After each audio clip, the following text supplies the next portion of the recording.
Associated with every rule for derivatives, there is going to be a corresponding rule for antiderivatives. What we're going to do today is talk about the basic forms of these antiderivatives before we get into more complicated stuff. So first thing we'll talk about is the power rule. When we talk about the power rule, we are referring to x raised to any power.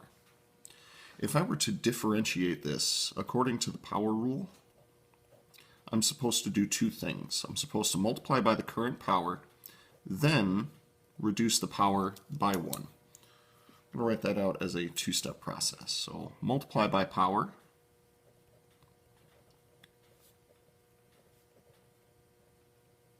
and then reduce power by 1.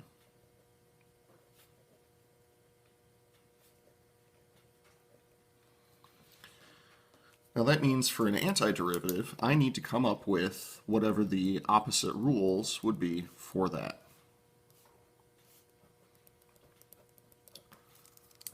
Now generally speaking, if we're looking for the opposite of some operation, we need to not only take the inverse operations, but we need to apply them in the opposite order. So I would need to undo reduce the power by 1, and I would need to undo multiply by the current power. To undo reduce power by 1, we are going to add 1 to the power. After we add 1 to the power, we are then going to divide by whatever the power is.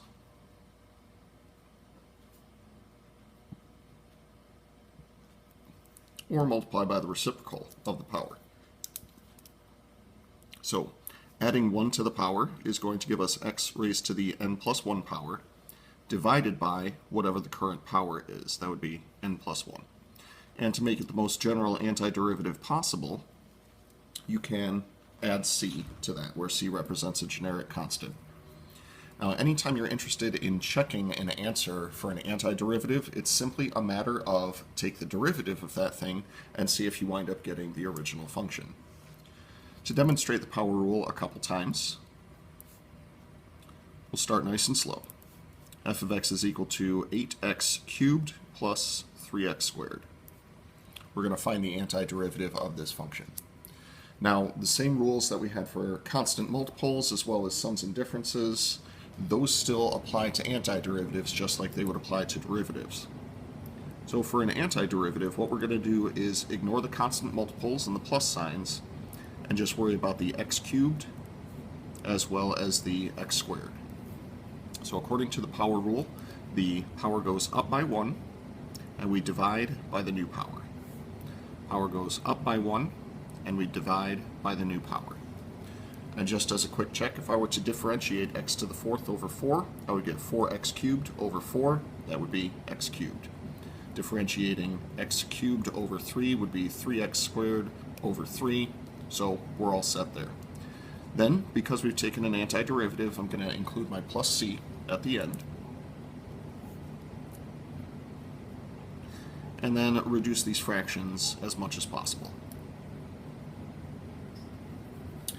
For another example, let's take a look at g of x is equal to 2x plus 1 times 3x minus 5 all over the square root of x. Now, this one, technically everything here is a power, but just like we have things like the product rule and the quotient rule, we can't simply take the antiderivative of everything that we see in its current form. What I want to do is expand the numerator, FOIL this out, so 6x squared minus 10x plus 3x minus 5 all over the square root of x.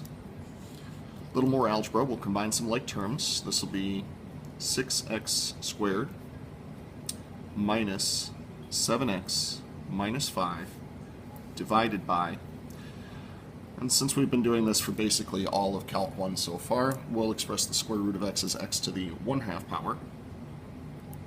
Now this means that I can reduce each of the powers from the numerator by 1/2 by subtracting.